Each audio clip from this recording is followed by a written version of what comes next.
Hey guys, tonight we're riding into the heart of the American West, but we're leaving the Hollywood myths behind. Forget the noble cowboys in clean hats facing off against dashing, honorable bandits at high noon. The real story of conflict on the frontier wasn't a clean, choreographed duel. It was a desperate, brutal, and often tragically mundane struggle for survival. We're going to explore the world of the real working cowboy, and the desperate, often pathetic reality of the frontier outlaw, and the thin, ragged line of law that stood between them. It's a story of grit, exhaustion, and violence stripped of all its romance. So, before you get comfortable, take a moment to like the video and subscribe, but only if you genuinely enjoy what I do here. Every single interaction helps this channel grow and allows me to create more of these calm, deep dives into the past for you. And, as always, I'm fascinated to know where in the world you're joining me from tonight. Let me know in the comments what time it is for you. It's a wonderful thing to see our global community of history enthusiasts settling in for a story together. Now, dim the lights. Find a comfortable position. Maybe turn on a fan for that soft, steady background hum, and let your mind drift. We are heading back to a time and place where the line between a hero and a villain was often just a matter of which way you were pointing your gun, and survival was the only real prize. Before we begin our journey, we must first clear our minds of the most persistent and misleading image of the Wild West, the gunfight. Picture it, as the movies have shown us 100 times. Two men stand facing each other on a dusty main street. The sun beats down, the townsfolk peer from behind curtains. A clock tower ticks towards noon. There's a long, tense silence, a flicker of the eyes, and then a blur of motion as leather is slapped, pistols are drawn, and a single decisive shot rings out. One man stands tall, the other falls to the dust. It is a ritual of honor, skill, and justice. Now, take that image and throw it away. It is almost entirely a creation of 20th century fiction, from dime novels to Hollywood westerns. The reality of violence on the frontier was nothing like this. It was clumsy, chaotic, and terrifyingly intimate. It was not a duel. It was a desperate scramble for life. The quick-draw showdown, where two opponents test their speed, was so rare as to be practically non-existent. Most gunfighters of the era would have found the idea absurd, even suicidal. Why would you give your opponent an even chance? Real frontier violence was about gaining an advantage. Shootings were far more likely to be ambushes from a dark alleyway, a sudden drunken argument in a saloon that escalated with no warning, or a chaotic melee where multiple people were firing at once from behind cover. The firearms themselves were not the precision instruments we see in films. Early percussion revolvers were notoriously unreliable and inaccurate, especially at a distance. Hitting a man-sized target from 20 paces with a Colt Peacemaker under the stress of a life-or-death situation was an act of luck as much as skill. Most gunfights happened at incredibly close range, often across a card table or in a crowded bar, where the goal was simply to point and shoot before the other man could.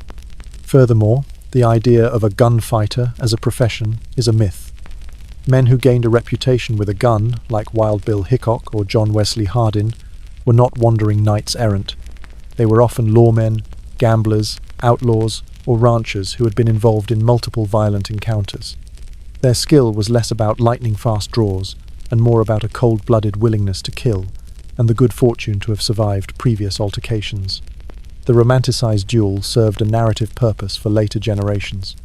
It transformed ugly, brutal violence into a clean, honorable contest. It created clear heroes and villains. But the real West had few clear heroes. It was a place filled with tired, desperate, and frightened people, living in a world where the rule of law was a distant dream and violence was a sudden, messy, and deeply personal reality. As we step into this world, remember this. There is no honor code for survival. There is no dramatic pause before the final shot. There is only the frantic, terrifying struggle to see the next sunrise. Congratulations. You've just woken up on the American frontier, sometime in the 1870s. You are not a legendary lawman or a notorious outlaw. You are an ordinary person, a homesteader perhaps, or a cowboy sleeping on the open range. The first sensation is not the gentle morning light, but the profound, bone-deep cold of the pre-dawn air. If you are a settler in a cabin, the fire in the hearth has likely burned down to a few sullen embers. The wind finds its way through the countless cracks in the mud and stick walls, a constant, whispering reminder of your fragility. There are no locks on your door worthy of the name, perhaps a simple wooden bar. Your security depends not on steel and engineering, but on the vast empty distance between you and the next person, and the hope that whoever that person is, they mean you no harm. This is a hope, not a guarantee. You rise from a straw-stuffed mattress, your body aching from the hard surface and the cold that has seeped into your joints. As you pull on your rough-spun clothes, you might glance out of the single small window, not to admire the sunrise, but to scan the horizon. Is that a rider in the distance? Is that the smoke from a neighbour's chimney, or something else? Vigilance is not a choice, it is an instinct, a muscle strengthened by the constant, low-grade fear that defines life on the edge of civilization. If you are a cowboy, your situation is even more precarious. You've spent the night on the hard ground, wrapped in a single bedroll, with your saddle for a pillow. You are miles from the nearest settlement, surrounded by a herd of several thousand half-wild cattle. Your sleep was not deep or restful. It was a series of short, alert dozes, punctuated by your turn on watch, riding the perimeter of the herd in the profound darkness, listening for the snap of a twig, or the cry of a predator that could trigger a deadly stampede.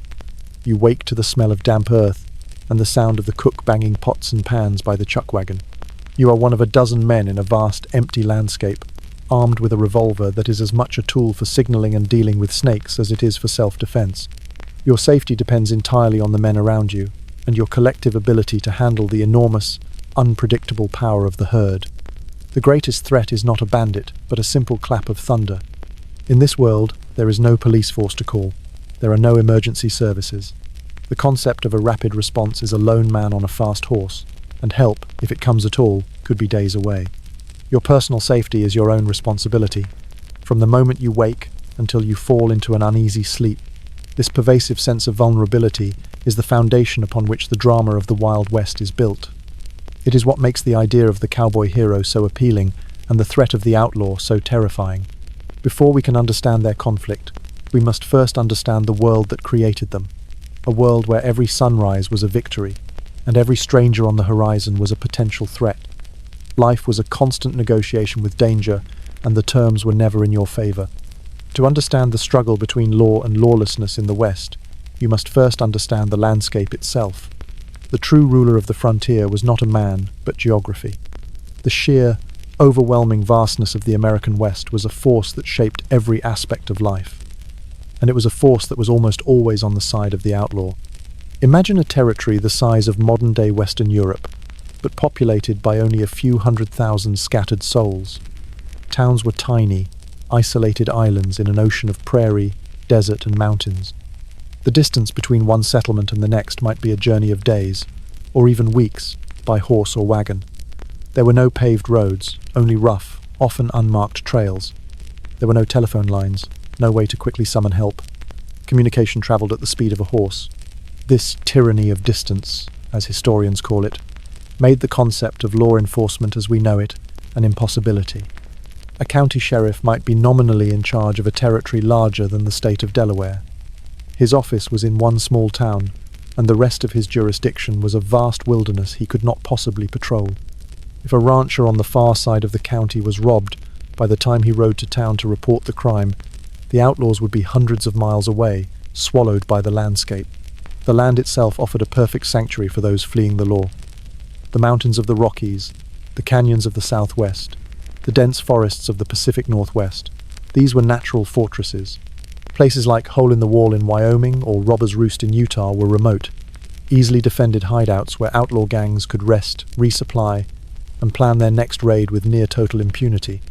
A lawman leading a posse into such territory was not just pursuing criminals, he was waging a small-scale military campaign against an enemy who had the ultimate home field advantage. Travel itself was a constant, life-threatening gamble. A lone traveller was a tempting target for robbery. But bandits were often the least of your worries. The weather was a far more prolific killer. A sudden blizzard on the plains could bury a man and his horse in snow, their frozen bodies not discovered until the spring thaw. A flash flood in a desert canyon could sweep away a wagon train in minutes. A lack of water in the arid lands of the Southwest could mean a slow, agonizing death from dehydration. Getting lost was a terrifyingly common occurrence. Without reliable maps or road signs, travelers relied on landmarks, the position of the sun, and vague directions. A wrong turn could lead you into an impassable wilderness with dwindling supplies and no hope of rescue. This brutal, indifferent landscape created a specific kind of person. It bred self-reliance out of necessity. It fostered a deep-seated suspicion of strangers. And it created a society where the official written law of the government often seemed like an abstract, irrelevant concept. The real law was the law of survival. In this vast, empty world, the cowboy trying to move a herd and the bandit trying to escape a posse were engaged in the same fundamental struggle, a battle against a landscape that was bigger, more powerful, and far more dangerous than any man with a gun. The lawlessness of the Wild West was not a simple case of good versus evil. It was a complex and violent symptom of a nation in turmoil. The seeds of this conflict were sown in the years following the American Civil War, a cataclysm that left the country fractured, traumatized, and awash with men who knew nothing but violence. The war had been a brutal training ground. It took hundreds of thousands of young men, taught them how to march, how to shoot, and how to kill, and then, in 1865, it sent them home. But for many, home no longer existed. Farms had been destroyed, families displaced, and economies shattered, especially in the South. For these disillusioned veterans, the West offered a chance to escape the past and forge a new life. But they brought their trauma, their bitterness, and their skills with a firearm with them. Many of the most notorious outlaw gangs had their roots in the irregular warfare of the Civil War. Men like Jesse and Frank James and the Younger Brothers had been Confederate guerrillas, or bushwhackers, in Missouri. They had spent the war conducting brutal raids, ambushes, and massacres against Union supporters. When the war ended, they did not lay down their arms. They simply transferred their violent trade from a political cause to personal profit, targeting banks and train symbols of the northern industrial power that had defeated them. Their crimes were not just robberies, they were acts of continued rebellion. Economic desperation was another powerful driver of lawlessness. The West was advertised as a land of opportunity, a place where a man could get rich quick through mining, ranching, or farming. The reality was far harsher. For every successful prospector, there were 1,000 who found nothing but disappointment and debt. For every cattle baron, there were hundreds of struggling ranchers wiped out by a single harsh winter. For many men who had come west with high hopes, the dreams soured, leaving them with nothing but their pride and a pistol. For some, the temptation to take what they could not earn was too strong to resist. A failed farmer might turn to rustling his neighbor's cattle. A broke miner might try his hand at robbing a stagecoach. Conflict also erupted over the land's precious resources. In an arid land, control of water, a river, a spring, a waterhole, was control of life itself. Disputes over water rights between ranchers, farmers, and burgeoning towns frequently escalated into violence, creating long and bloody range wars. The famous Lincoln County War in New Mexico, which propelled a young gunman named Billy the Kid to infamy, was essentially a brutal economic conflict between two rival factions of merchants and cattlemen, each willing to hire gunmen to enforce their claims. Racial tensions added another volatile layer.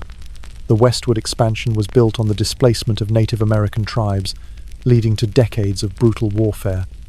Mexican-American landowners in the Southwest were often stripped of their ancestral lands by Anglo settlers through legal manipulation and outright violence. The presence of African-American buffalo soldiers and homesteaders, while representing a search for freedom, was often met with racist hostility. Finally, there was the simple, overwhelming presence of firearms. The post-war era saw the mass production of reliable, powerful repeating rifles and revolvers. Guns like the Winchester rifle and the Colt Peacemaker were everywhere. They were essential tools for hunting and for protection against predators, both animal and human. But their very ubiquity meant that any argument, any dispute over a card game or a stray cow, could turn deadly in an instant. The Wild West was not a lawless place because its people were inherently evil. It was lawless because it was a crucible, a place where desperate, armed, and often traumatized people from a fractured nation were thrown together in a vast, unforgiving landscape with scarce resources, and no effective authority to mediate their conflicts. Violence was not an aberration, it was an inevitable consequence. The cowboy is perhaps the most iconic and romanticized figure in American history. In our collective imagination, he is a knight of the plains, a solitary hero who is strong, silent, and free. He is a master of his horse and his gun. a man who lives by a simple code of honor. This image, however, is a carefully constructed myth. The real working cowboy of the 19th century was not a hero.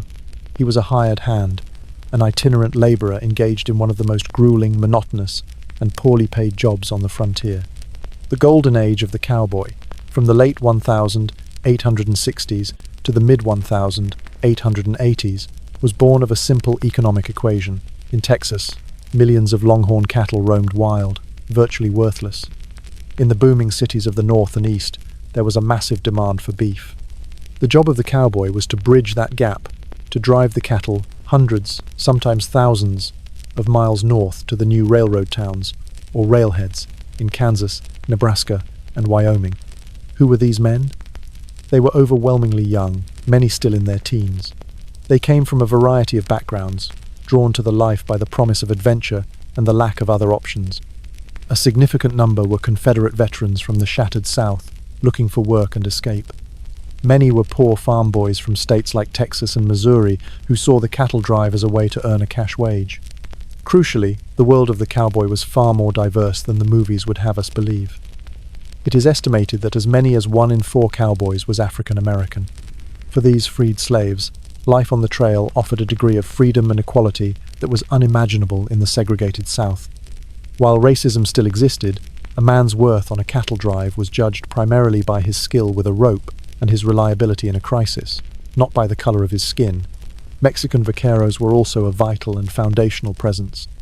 In fact, much of the cowboy's culture, from his equipment to his vocabulary, was directly inherited from the centuries-old traditions of the Mexican cattleman.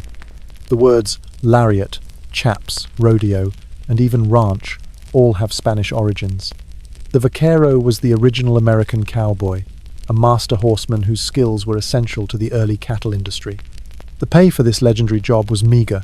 A typical cowboy earned about $25 to $40 a month, a wage from which he had to buy his own saddle and gear. The work was relentless, seasonal, and offered no job security. A man was hired for a single drive, and when it was over, he was paid off and left to fend for himself until the next season. Life on the trail was not a glamorous adventure. It was weeks, sometimes months, of mind-numbing monotony and physical hardship. It was a life of dust, sweat, and profound loneliness. The cowboy was not a free-roaming hero. He was a blue-collar worker on horseback, subject to the orders of the trail boss and the whims of a few thousand unpredictable animals. His story is not one of glorious gunfights, but of incredible endurance against overwhelming odds. To understand the cowboy, you must understand his work. Forget the image of a lone rider silhouetted against the sunset. The cattle drive was a massive, slow-moving industrial operation, and the cowboy was a small, essential cog in a very large machine. Let's spend a day on the trail. Your day begins before the sun has even hinted at rising. You are woken in the chilling dark by the cook, the most cantankerous and respected man on the outfit, banging on a dishpan and yelling insults. There is no time to linger. You pull on your boots, which you may have used as a pillow, and stumble towards the chuck wagon, the rolling headquarters and kitchen of the drive. Breakfast is not a leisurely affair. It is hot, greasy, and fast. You squat by the fire with a tin plate piled high with sourdough biscuits, fried salt pork or sobelly, and perhaps some beans left over from the night before. The coffee is strong enough to dissolve a spoon, boiled in a pot with the grounds from the previous day still in it. It is bitter, gritty, and absolutely essential. You eat quickly, silently, knowing the long day ahead.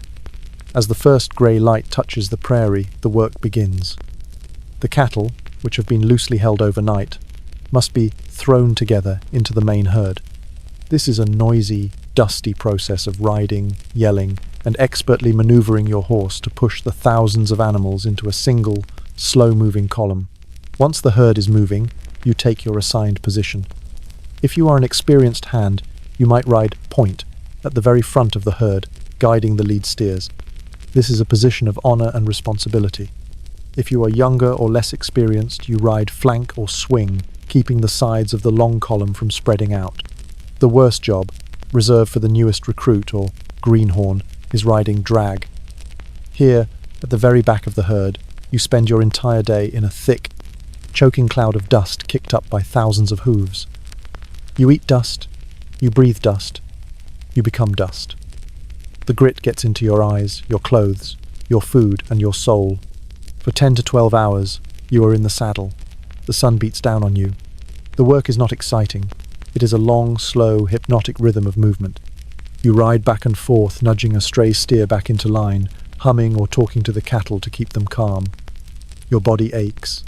The constant friction of the saddle creates painful sores. Your muscles scream in protest, but you do not stop. The herd must keep moving, covering 10 to 15 miles a day. Lunch is a brief stop. The chuck wagon may or may not be accessible. Often you eat in the saddle, gnawing on a piece of cold biscuit and jerky you stuffed in your pocket that morning. The greatest fear on the drive is the stampede. 1,000 things could trigger it. A clap of thunder, the glint of the sun off a piece of metal, a rattlesnake, or nothing at all. Suddenly, the slow-moving river of cattle explodes into a terrifying, unstoppable force. This is the moment when a cowboy earns his meager pay. You spur your horse into a desperate, headlong gallop, riding alongside the thundering herd, trying to turn the lead animals and force the herd to run in a circle until it exhausts itself. It is the most dangerous work imaginable. A fall from your horse means certain death, trampled into the earth by thousands of hooves. As evening approaches, the herd is brought to a halt near a water source. You take turns eating dinner, more beans, more biscuits, perhaps some tough beef if a calf was injured and had to be slaughtered. Then, the night watch begins. You and a partner will ride in slow, wide circles around the resting herd for a 2-hour shift, singing softly to the cattle to keep them calm. The prairie at night is vast, dark, and filled with strange sounds. It is a time of profound loneliness and introspection. After your shift, you return to the campfire, unroll your bedroll on the hard ground, and fall into a deep, exhausted sleep, knowing that in just a few short hours, the cook will be banging that pan again, and the entire brutal cycle will begin anew. This was the life of a cowboy. It was not a life of freedom and adventure. It was a life of relentless, repetitive, and dangerous labor. The working cowboy was a craftsman, and like any craftsman, his value was defined by his tools. The romantic image of the cowboy focuses on his 6-shooter, but in reality, his gun was often the least important and least used item he owned. His true expertise lay in the use of 3 essential pieces of equipment: his horse, his rope, and his saddle. The horse was not a pet or a noble companion, it was a professional necessity. A cowboy on a cattle drive would have a string of several horses, each trained for a specific task. There was the steady, reliable night horse, chosen for its calm demeanor during the dark, spooky hours of the night watch. There was the fast, agile, cutting horse, bred and trained to separate a single cow from the dense herd. And there were the rough, tough broncs, used for the long, grueling miles of the trail. A cowboy's relationship with his horses was deeply practical. He cared for them because his life depended on them. A horse that stumbled in a prairie dog hole or spooked during a stampede could get him killed. His most defining tool, the one that truly separated him from other horsemen, was his rope, or lariat. Derived from the Spanish lariata, the lariat was a long, stiff rope, usually made of braided rawhide or grass, with a small loop, or honda, at one end. Roping was not a trick for a rodeo. It was an essential daily skill. It was used to catch horses from the remuda, to doctor sick calves, and to drag cattle out of muddy bogs. A man who was a master with a rope, who could swing a wide, accurate loop from the back of a moving horse, was a highly respected figure on any outfit. His skill was a form of artistry, a dance of timing, balance, and precision that took years to perfect. And then there was the saddle. A cowboy's saddle was the single most expensive and important piece of equipment he owned. It was his office, his workbench, and often his pillow. A good saddle could cost more than a month's wages, and a man would often go into debt to buy one. Unlike the light, flat saddles of English riding, the Western saddle was a heavy, complex piece of equipment designed for a life of hard work. It had a high cantle at the back and swells at the front to provide security and support during long hours and sudden movements. The most crucial feature was the saddle horn. This was not a handle to hold on to. It was a sturdy anchor used for dallying the lariat, wrapping the rope around the horn after catching a cow, allowing the strength of the horse and the saddle to hold the struggling animal. The saddle was also a mobile tool chest, with straps and rings for tying on a slicker, a canteen, and other personal items. It was a masterpiece of functional design, perfected over centuries by the Mexican vaqueros. Finally, we come to the gun. The iconic Colt Peacemaker or similar revolver was indeed carried by many cowboys, but its primary purpose was not fighting other men. On the trail, a gun was used to put a hopelessly injured horse or cow out of its misery. It was used to kill rattlesnakes. It could be fired into the air to turn a stampeding herd. It was a signaling device. While it was certainly a tool of self-defense in a dangerous world, the idea of cowboys constantly shooting at each other is a gross exaggeration.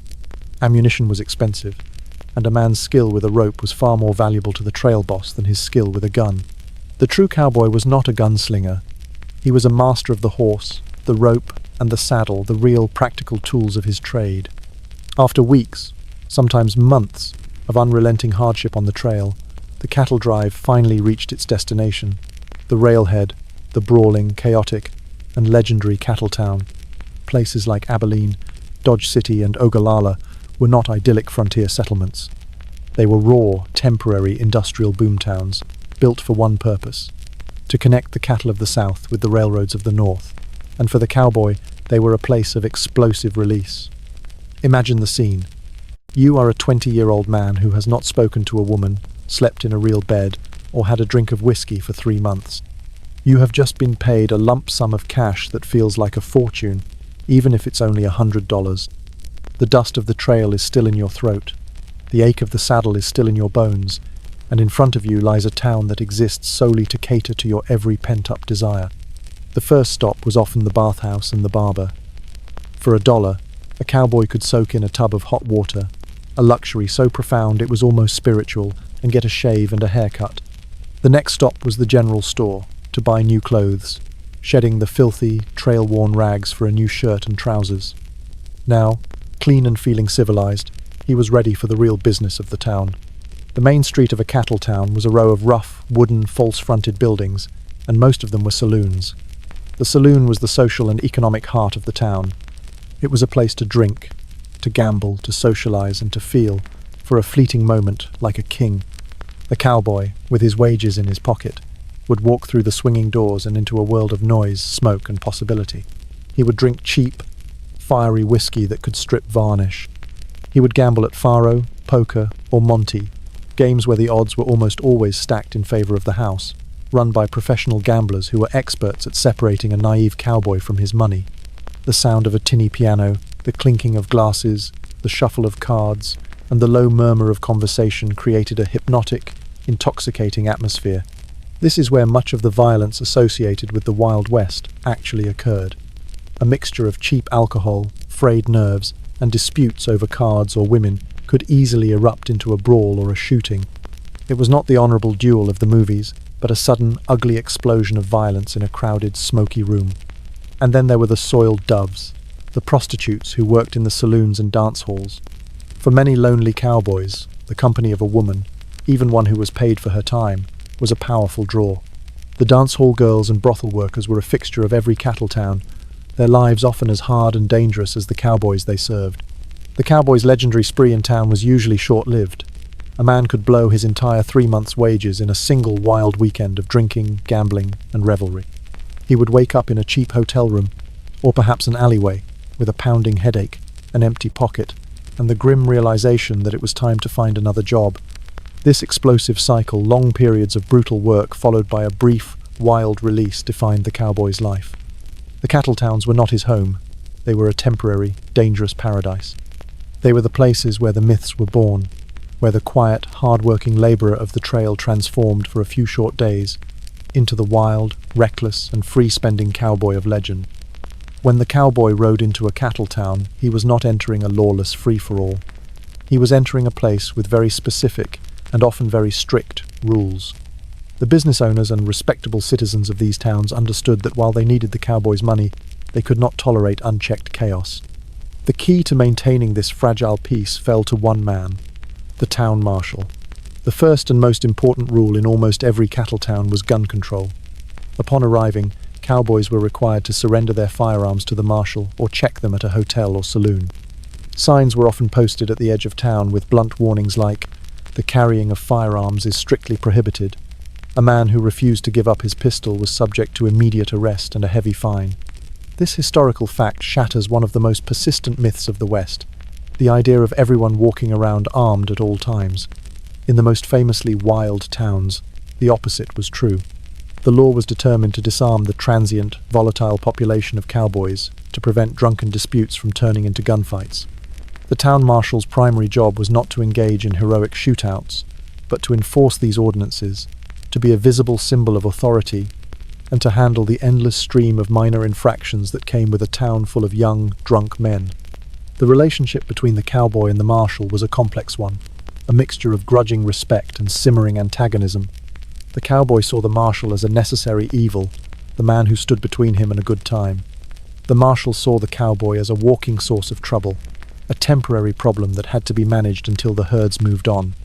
Most of the law enforcement was about keeping the peace, not solving major crimes. It involved breaking up fistfights, arresting cowboys for being drunk and disorderly, and dealing with petty theft. A cowboy who got out of line would likely spend a night in the town's flimsy jail or calaboose and be fined a significant portion of his wages. The goal of the town was to extract as much money from him as possible before sending him on his way. The iconic image of the lawman facing down a cowboy in the street was rare. A marshal was more likely to use the threat of his office, and perhaps a heavy club or the butt of his pistol, to subdue a troublemaker. A smart marshal, like Wyatt Earp in Dodge City or Wild Bill Hickok in Abilene, knew that his survival depended on projecting an aura of unshakable confidence and a willingness to use decisive, overwhelming force when necessary. He was not there to be a hero, he was there to be a deterrent. It is also crucial to distinguish between the average working cowboy and the outlaw cowboy. While some cowboys certainly drifted into a life of crime, they were the exception, not the rule. The vast majority were hard-working young men who, despite their rowdy behavior in town, lived by a code of loyalty to their outfit and their boss. The real conflict was not a grand battle between cowboys and lawmen. It was a more mundane and more realistic struggle for control. It was the attempt by the settled, business-oriented part of the town to impose order on the transient, chaotic energy of the trail. The cowboy was both the town's lifeblood and its greatest threat, and the man with the badge walked a tightrope, trying to keep the peace long enough for the money to be spent and the trouble to ride out of town. If the cowboy was a romanticized laborer, the outlaw was a romanticized criminal. In legend, he is a dashing rebel, a Robin Hood of the plains who fights against corrupt banks and powerful railroad barons. He is a free spirit who refuses to be tamed by society. The reality, as with the cowboy, was far less glamorous. The average frontier outlaw was not a noble rebel. He was a desperate, often pathetic, and brutally violent man whose life was nasty, brutish, and almost always short. Who became an outlaw, and why? They were not a monolithic group. They came from the same diverse, often desperate pool of humanity as everyone else in the West. Some were indeed former Confederate soldiers who, like the James Younger gang, never accepted defeat and continued to wage a private war against the society that had vanquished them. Their actions were fueled by a potent cocktail of political bitterness and a deep familiarity with violence. Many others were simply economic failures.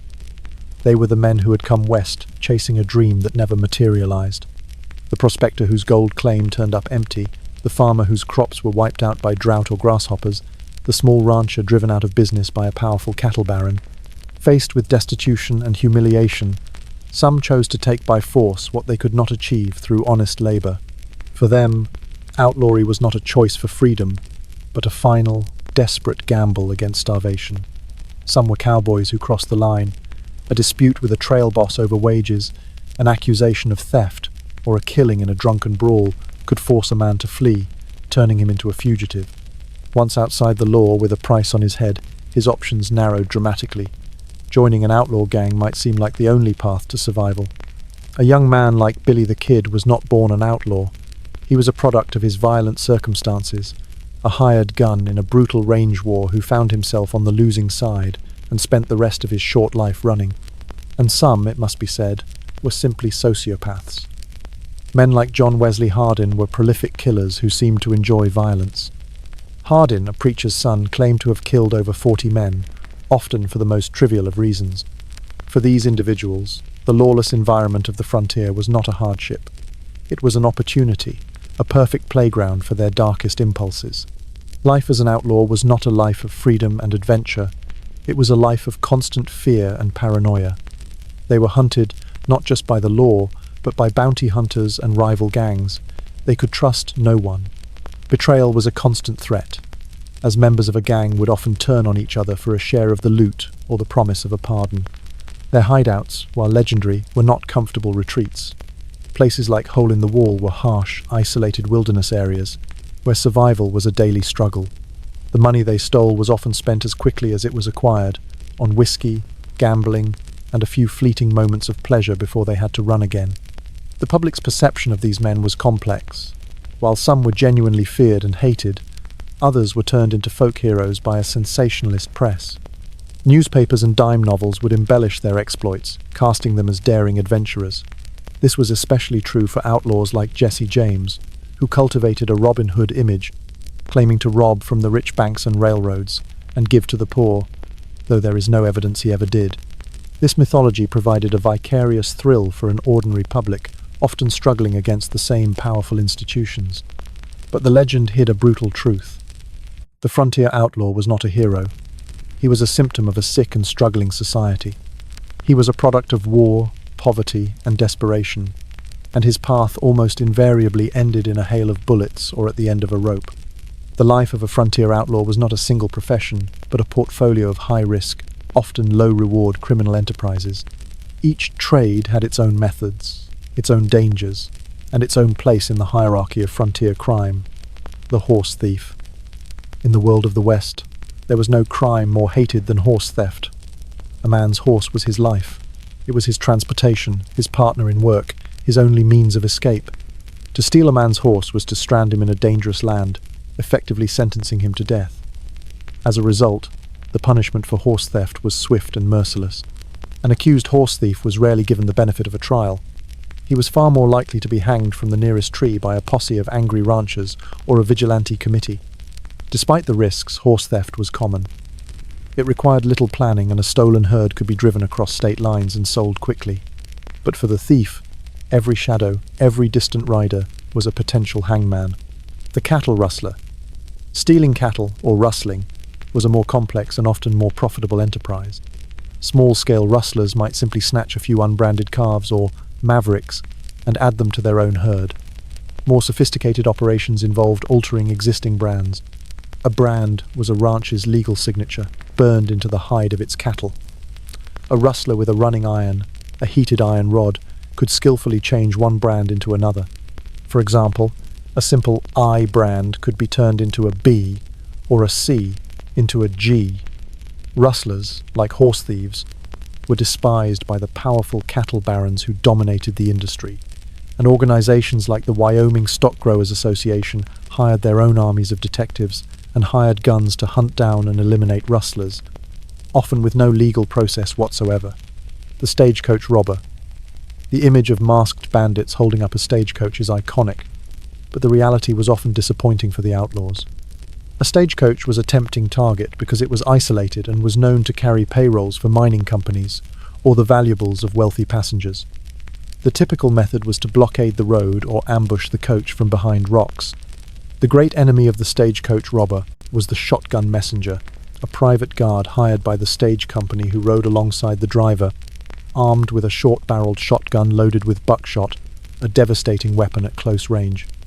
Even when a robbery was successful, the loot was often less than expected. The strongbox, which was usually bolted to the floor of the coach, might contain more business papers than cash. Passengers were often robbed of their watches and wallets, but the total take might only be a few $100s, to be split among a whole gang. The train robber. As the railroads pushed west, they became the new, more lucrative target.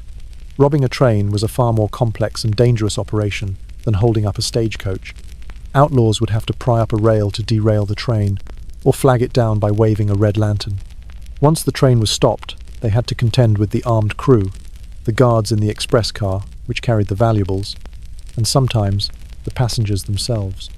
Dynamite was often used to blow open the safe in the express car, a notoriously imprecise and dangerous method that could just as easily destroy the loot or the outlaws themselves. Gangs like Butch Cassidy's Wild Bunch turned train robbery into a science, planning their escapes meticulously and using a system of relay horses to outrun the posses that would inevitably follow. The bank robber. This was the pinnacle of outlawry, the most audacious, the most dangerous, and potentially the most profitable crime. Unlike a moving train or stagecoach, a bank was a fixed target in the middle of a town, surrounded by armed and alert citizens. A bank robbery required careful planning, split-second timing, and nerves of steel. The gang had to control the bank staff and customers, while simultaneously watching the street for the inevitable response from the townspeople. Most bank robberies descended into chaos, ending in a wild shootout in the streets. The infamous attempt by the Dalton gang to rob 2 banks at once in Coffeyville, Kansas, ended in a bloodbath, with most of the gang and several citizens killed. For all its legendary status, bank robbery was a desperate, high-risk endeavor that almost always ended in death or capture. For the outlaw, each of these trades was a step further away from the possibility of a normal life. Each crime created more enemies, a higher bounty, and a greater certainty that his career would end violently. The lone outlaw is a powerful figure in Western mythology, but in reality, most significant crimes were committed by gangs. A gang offered protection, shared resources, and the manpower needed to pull off ambitious robberies.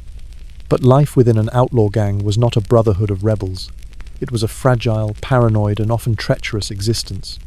The structure of a gang was usually simple and hierarchical. A strong, charismatic, and often ruthless leader like Jesse James or Butch Cassidy made the plans and commanded the loyalty of the other members. The rest of the gang was a motley collection of specialists and muscle: the explosives expert, the expert horseman, the cold-blooded gunman. Loyalty was a valuable but rare commodity. The promise of a large score held the gang together, but the pressures of life on the run constantly threatened to tear it apart.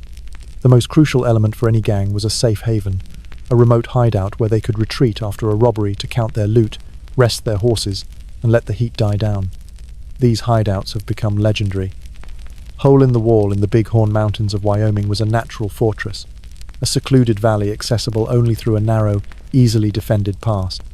It was not a single town, but a loose community of several outlaw gangs who coexisted in a state of armed truce. Robber's Roost in southeastern Utah was a labyrinth of canyons and mesas, a place where a posse could search for weeks without finding a trace of the men they were hunting. Life in these hideouts was not glamorous. It was often boring, uncomfortable, and tense. The outlaws would spend their time gambling, drinking, caring for their horses, and planning their next crime.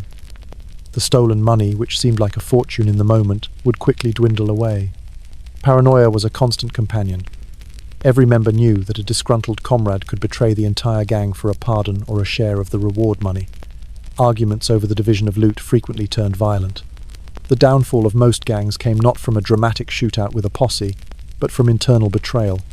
The James Younger gang was crippled after the disastrous Northfield, Minnesota raid, where the townspeople fought back with unexpected ferocity.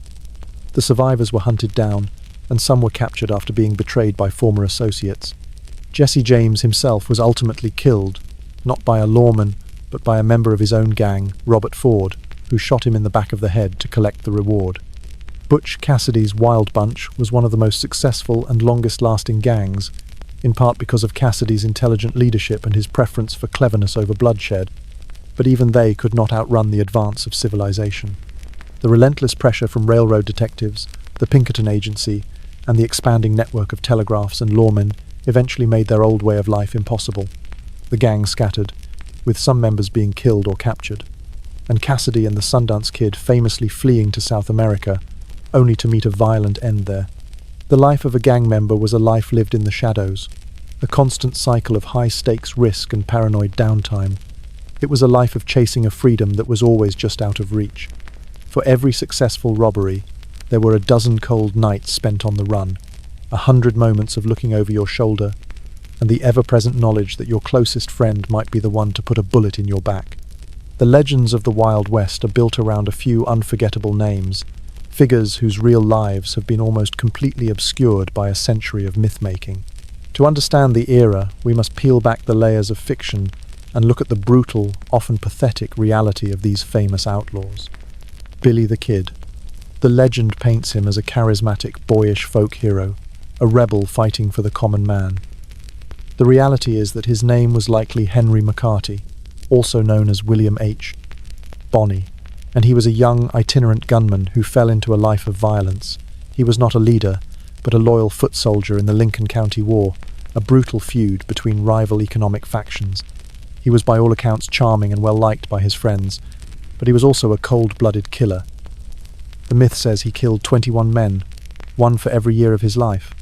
The historical record suggests the number was closer to 9, but that is still a staggering body count for a man who died at age 21.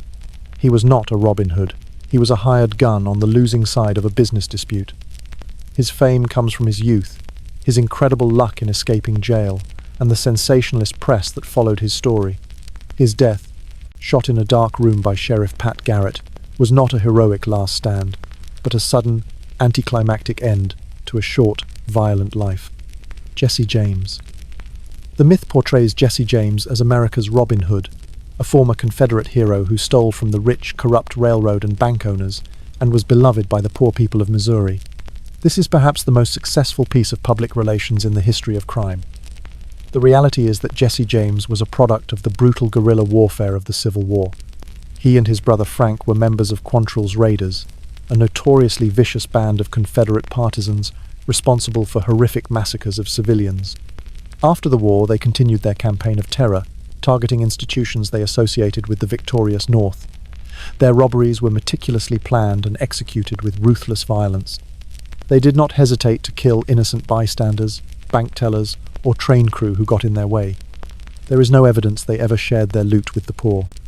The Robin Hood myth was a narrative they and their supporters in the pro-Confederate press actively cultivated to justify their crimes and paint themselves as victims of Northern aggression.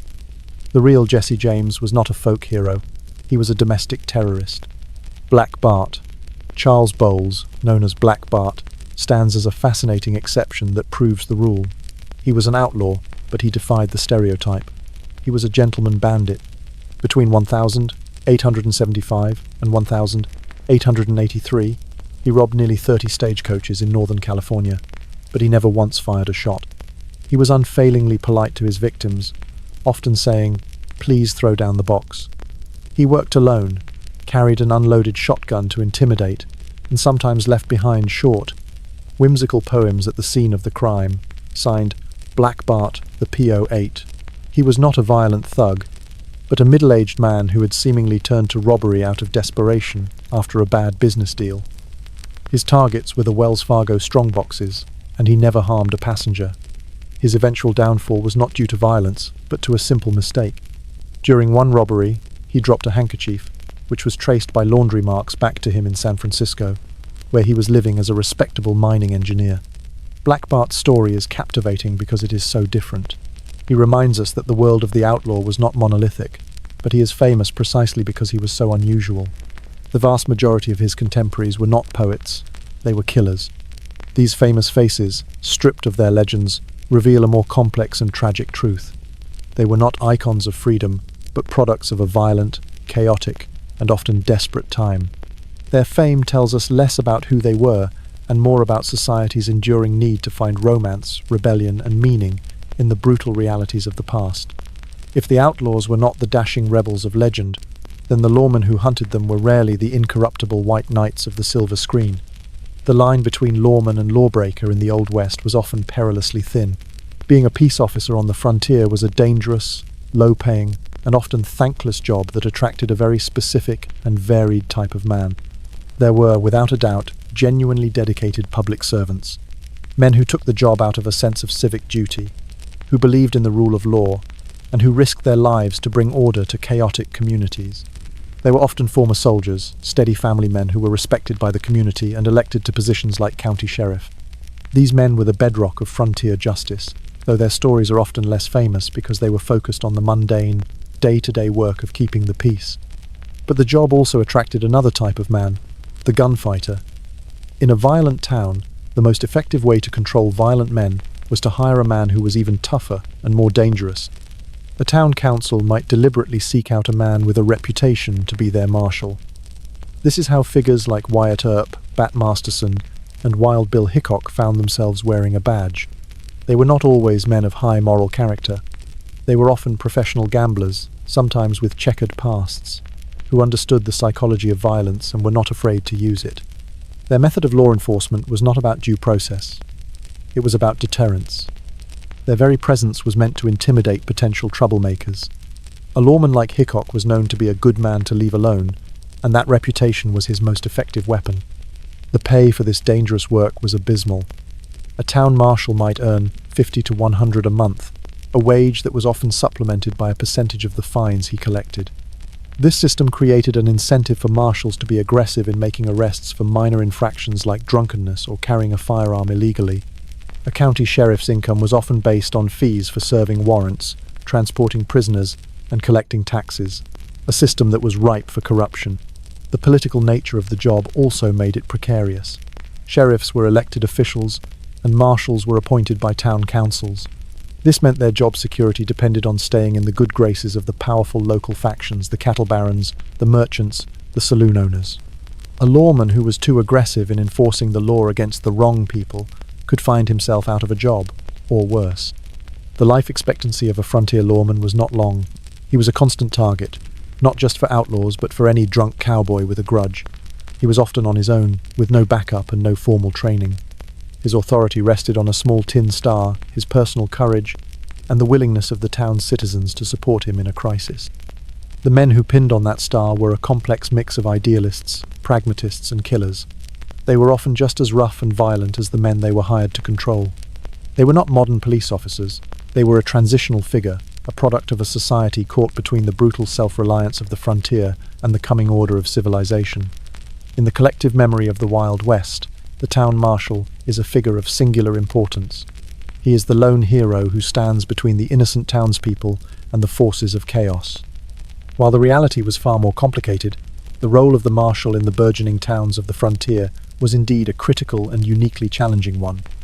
A town marshal's jurisdiction was strictly limited to the town's official boundaries. He was not a county sheriff who chased outlaws across the prairie. His domain was the dusty main street, the crowded saloons, and the dark alleyways of his specific town. He was hired and paid by the town council, and his primary duty was not to solve complex crimes, but to enforce local ordinances and maintain a basic level of public order. In a quiet farming community, the marshal's job might be relatively mundane, dealing with stray dogs and property disputes. But in a booming cattle town or a rough mining camp, the job was one of the most dangerous on the frontier. The marshal was the sole representative of the law in a place flooded with transient, armed, and often drunk young men.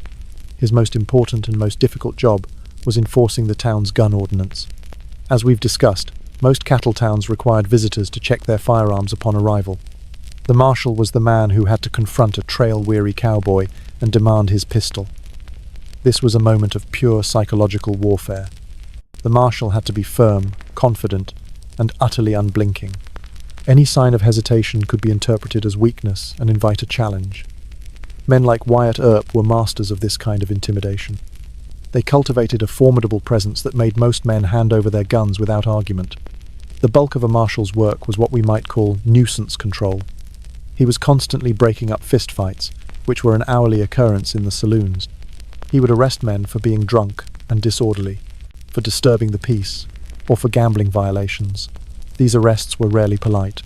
A marshal would often have to physically subdue a much larger, stronger man, using a club or the barrel of his pistol as a pacifier. The town jail, or calaboose, was usually a flimsy wooden or stone structure where the drunks could sleep it off before being brought before the local magistrate to pay a fine. The marshal often had to walk a fine line between enforcing the law and keeping the town's businesses happy. The saloon owners, gambling hall proprietors, and brothel madams were the town's primary economic engine. A marshal who was too strict, who shut down the fun too early, would face pressure from the very council that paid his salary. He had to maintain enough order to make the respectable citizens feel safe, while allowing enough chaos to keep the cowboys spending their money. The marshal usually worked alone. In a larger town, he might have one or two deputies, but often he was a one-man police force. When serious trouble erupted, a murder, a robbery, or a full-scale riot, he had the authority to deputize ordinary citizens on the spot, forming an impromptu posse to restore order. His survival depended on the willingness of those citizens to back his play. The men who took this job were a special breed. They had to be physically tough, psychologically intimidating, and politically astute. They were not saints. Many, like Doc Holliday, a friend of Wyatt Earp, were professional gamblers and killers who sometimes straddled the line between lawman and outlaw. But in the violent, chaotic crucible of the frontier town, they were the essential, if flawed, architects of order. While the town marshal patrolled the confined chaos of the main street, the county sheriff faced a different, and in many ways more overwhelming challenge. His authority was not limited to a single town. He was the chief law enforcement officer for an entire county, a geographic area that could be immense, sometimes stretching for thousands of square miles of untamed wilderness, dotted with a few scattered ranches, mining camps, and homesteads. The sheriff was an elected official. He won his office not by appointment, but by convincing the voters of the county that he was the best man for the job. This made his position inherently political. He had to build coalitions, appeal to different factions, and maintain his popularity to stay in office. His political survival often depended on his relationship with the county's most powerful figures, the wealthy cattle barons, the mining superintendents, and the influential merchants. His duties were vast and varied. He was responsible for collecting taxes, a job that was often difficult and dangerous. He served legal papers, from subpoenas to eviction notices. He was in charge of the county jail and was responsible for the welfare of its prisoners. And, most famously, he was tasked with pursuing and apprehending criminals throughout his massive jurisdiction. This last task was a logistical nightmare. Imagine receiving a report of a bank robbery that occurred 2 days ago in a town 100 miles away. The trail was already cold. The outlaws had a huge head start. The sheriff had no police force, no detectives, no forensics lab. He had only his own horse, his own guns, and his own wits. To deal with such a situation, the sheriff's most powerful legal tool was the posse comitatus, Latin for the power of the county. This was his legal authority to command the assistance of any able-bodied man in the county to aid him in keeping the peace or pursuing fugitives. When a serious crime was committed, the sheriff would raise a posse. He would ride through the county, deputizing ranchers, farmers, and townsfolk, forming a temporary, armed posse to hunt down the criminals. The posse was the backbone of frontier justice, but it was an imperfect instrument. The men who joined were not trained lawmen. They were ordinary citizens, often with their own farms and families to worry about. Their enthusiasm for a long, dangerous chase could wane quickly. A posse was often a slow-moving, poorly organized group, and a well-mounted outlaw gang could usually outrun them. Furthermore, a posse could be a volatile and dangerous entity. Fueled by outrage and a desire for vengeance, a posse could easily transform into a lynch mob. If they caught their quarry, the sheriff would have to struggle to protect the prisoner from his own deputies, who might be determined to administer immediate justice at the end of a rope. A sheriff's duty was to bring a man back for trial, but the posse often had other ideas. Famous sheriffs like Pat Garrett of Lincoln County, New Mexico, became legends for their relentless pursuit of outlaws like Billy the Kid. But for every Pat Garrett, there were hundreds of anonymous county sheriffs who spent their terms dealing with the mundane realities of their job, settling property disputes, dealing with domestic violence, and trying to impose a fragile sense of order on a vast and indifferent landscape. Their work was not glamorous. It was a lonely, often frustrating, and incredibly dangerous struggle to carry the weight of the law on their own shoulders across the immense, empty spaces of the American West. In the vast, under-policed territories of the American West, the concept of a professional, standing police force was a distant dream. When a major crime occurred, a robbery, a murder, a jailbreak, a lone sheriff or marshal was powerless. His authority, and his ability to restore order, depended on a centuries-old legal tradition brought over from England, the posse comitatus. The power of the posse was the power of the community, mobilized and armed in the service of the law. When a sheriff needed to pursue a band of outlaws, he would literally call upon the citizenry. He had the legal right to compel any non-exempt male citizen to join his posse. To refuse was in itself a crime. In reality, compulsion was rarely necessary. An outrageous crime would spark genuine community anger, and men would volunteer, grabbing their own rifles and saddling their own horses. The formation of a posse was a dramatic and often chaotic event. A rider might gallop into town, shouting the news of a robbery. The sheriff would quickly deputize the men in the saloons and on the streets, pinning a simple piece of cloth or a ribbon on them as a sign of their temporary authority. Within hours, a group of armed horsemen, ranging from a handful to over 100, would thunder out of town in pursuit. The posse, was a true cross-section of frontier society. It might include grizzled ranchers, young farmhands, town merchants who could barely ride, and even local toughs who saw the chase as a form of exciting sport. This diversity was both a strength and a weakness. The posse brought together men with an intimate knowledge of the local terrain, but it lacked the discipline and cohesion of a trained fighting force.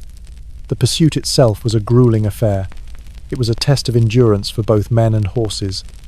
The posse would have to track the fugitives across difficult country, often with dwindling supplies of food and water. Tracking was a specialized skill. An experienced tracker could read the subtle signs left behind a broken twig, a displaced stone, the age of a hoofprint to determine the outlaw's direction and speed.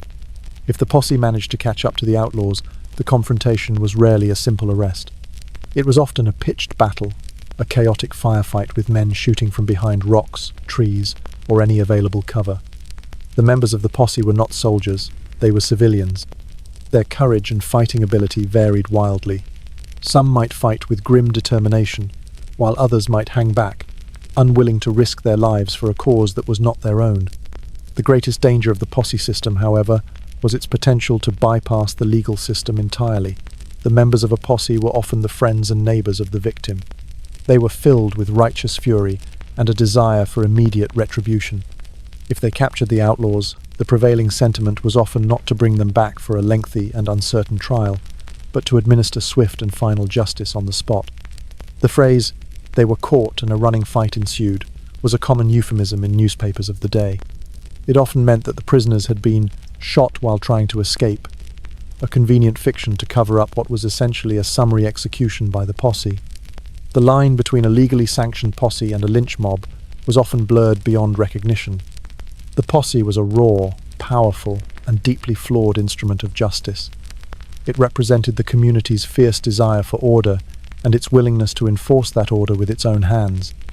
It was the law at its most primal, a reflection of a society where the official legal system was too weak and distant to be relied upon, and where justice was often whatever a group of angry, armed men decided it should be.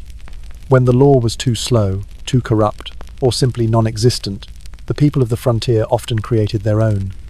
This was the world of the vigilante, a word that conjures images of both heroic citizen saviors and bloodthirsty lynch mobs. In the West, vigilantes were a complex and controversial force, a desperate remedy for a society teetering on the edge of chaos. Vigilante movements typically arose in places that were experiencing a crisis of law and order, a boomtown overrun with crime, a rural area terrorized by a gang of rustlers, or a community where the official legal system was seen as ineffective. The pattern was often the same. A group of the town's leading citizens, merchants, ranchers, and other powerful men would form a secret committee of vigilance. Their organization was often surprisingly formal. They would draft a constitution, elect leaders, and hold secret meetings to identify the undesirables in their community. These undesirables were not just murderers and robbers. The list could include horse thieves, rustlers, gamblers, pimps, and anyone who was generally considered a public nuisance or a threat to the committee's vision of a stable, business-friendly community. Their methods were direct and brutal. A man targeted by the vigilantes would be seized in the middle of the night by a group of masked men. He would be taken to a secret location and subjected to an informal trial. The verdict was almost always guilty.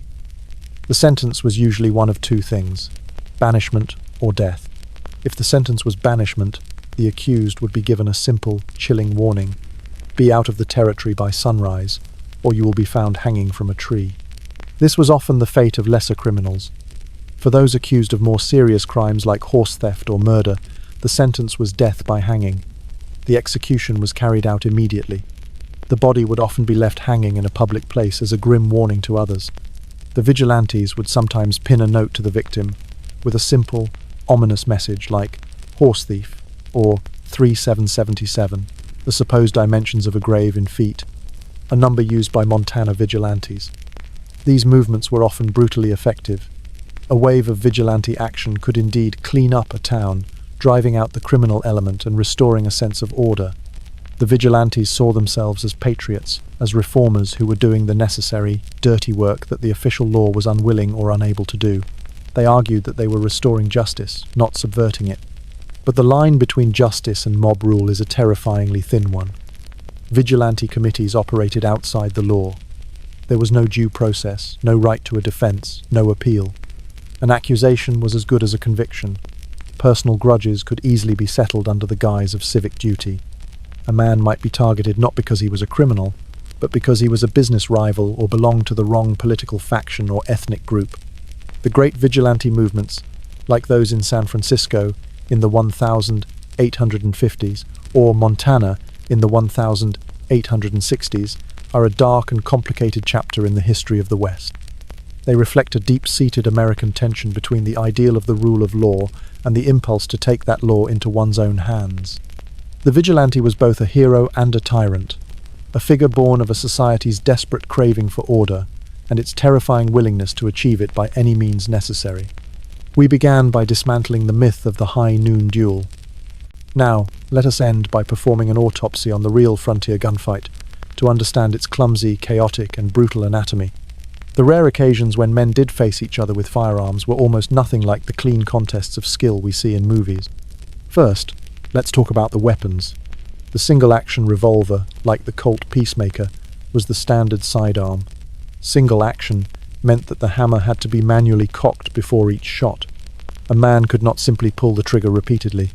He had to cock the hammer with his thumb, then pull the trigger for every single bullet. This made rapid, accurate fire incredibly difficult under stress. Some gunfighters developed the technique of fanning the hammer, holding the trigger down, and rapidly slapping the hammer with their other hand, but this was wildly inaccurate. A desperate spray and pray tactic for very close quarters. The confrontations themselves were rarely prearranged. They were typically the sudden, explosive culmination of a personal dispute, often fueled by alcohol, an argument over a card game, an insult to a man's honor, a business rivalry. These were the sparks. The fight would erupt with shocking speed, leaving no time for posturing or dramatic monologues. The distances were almost always brutally short. Most gunfights took place at what was essentially conversational range across a room, down a short hallway, or on a crowded street. At these distances, there was no need for precise aiming. The technique was point shooting, where the gunman would simply point the weapon at his opponent's center of mass and fire as quickly as possible. It was not a silent, tense affair. It was a moment of deafening noise and blinding smoke. The black powder used in 19th century cartridges produced a thick, acrid cloud of white smoke with every shot. After the first 1 or 2 rounds were fired, the room or the street would be filled with a dense fog, making it difficult to see your opponent or anything else. Men would be firing blindly into the smoke, reacting to muzzle flashes and noise rather than clear targets. The participants rarely stood still. They scrambled for cover, diving behind a bar, a water trough, or a corner of a building. The fight would become a chaotic exchange of fire between concealed positions. Hitting a moving target who is shooting back from behind cover is incredibly difficult. As a result, a surprising number of bullets fired in these famous gunfights missed their mark entirely, striking walls, windows, and sometimes innocent bystanders. The most famous gunfight in Western history, the 1881 shootout at the OK Corral in Tombstone, Arizona, is a perfect case study. It was not a duel. It was a messy 30-second street brawl between 2 armed factions, the Earp brothers and Doc Holliday on one side, and the Clanton-McClory gang on the other. It took place at close range, and in that half-minute, around 30 shots were fired. 3 men were killed, and 3 were wounded. It was not a heroic showdown over good and evil.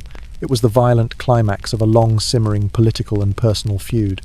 The aftermath was not a celebration of heroes, but a bitter legal battle, with the Earps being charged with murder. This was the reality of the gunfight. It was not a test of speed or honor. It was a clumsy, terrifying, and often pathetic affair, a brief, violent spasm in a world where life was cheap and death was sudden. The myth is clean and inspiring.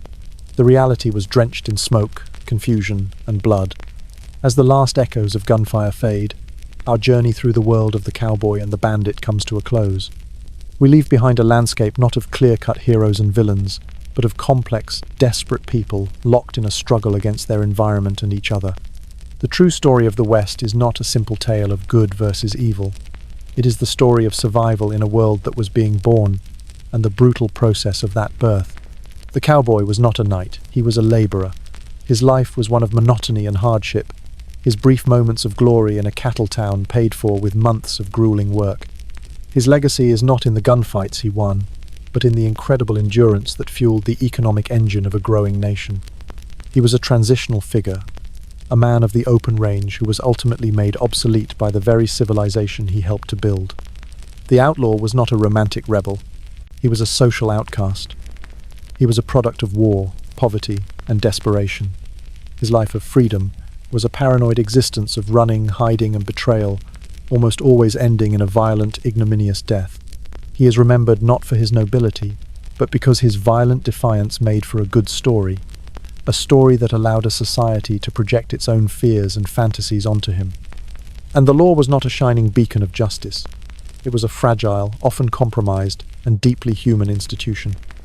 It was a sheriff trying to police a territory the size of a small state. It was a town marshal trying to disarm a drunk cowboy. It was a posse of angry citizens whose desire for vengeance often overwhelmed their respect for the law. The era of the cowboy, the bandit, and the open-range gunfight was incredibly short. It lasted little more than a single generation, from the end of the Civil War to the late 1880s. What ended it was not a final, decisive shootout. It was the quiet, relentless advance of civilization. It was the invention of barbed wire, which carved up the open range and made the great cattle drives obsolete. It was the continued spread of the railroad, which made stagecoach and train robbery increasingly difficult. And it was the slow, steady growth of communities that demanded and established more stable, professional forms of law enforcement. Tonight, as you drift towards sleep, remember the reality behind the romance. The West was not won by quick draws and noble hearts. It was tamed by barbed wire, by the telegraph, by the patient work of farmers and merchants, and by the slow, often brutal imposition of order. The cowboy and the bandit are ghosts now, their real stories buried under a mountain of myths. But in their struggles, in their desperation, and in their endurance, we can see the reflection of a nation being forged in a crucible of violence, hardship, and breathtaking possibility. Their world is gone, but the questions they faced about law and order, freedom and community, violence and justice remain with us, whispering from the vast, silent heart of the American West.